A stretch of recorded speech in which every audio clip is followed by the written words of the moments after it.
when I look back at the 1950s, okay, which I felt were suffocating because of the sexual polarization, I also felt that in that period, which let's say in movies, that was still, although it was breaking down, was still governed by the Hays Code, which had been adopted in the early 1930s.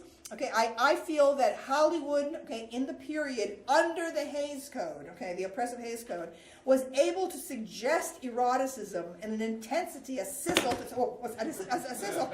the sexuality, okay, that is completely gone now in this period where nudity is, any kind of nudity is possible, all right? So I've been forced, okay, to reconfigure my own, I used to, believe in the 1960s, like total liberation. Okay, I now realize that that every social code, okay, containing taboos, okay, and that the strictness of the code sometimes is and often, in fact, is an enhancement to eroticism. Okay, like for example, in the late 19th century.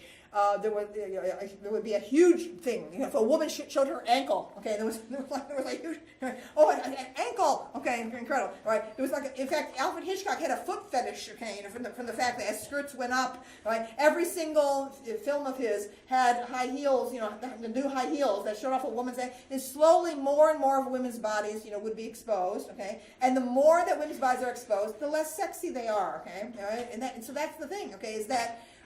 It seems to me that an informed view of the history of culture shows that every culture has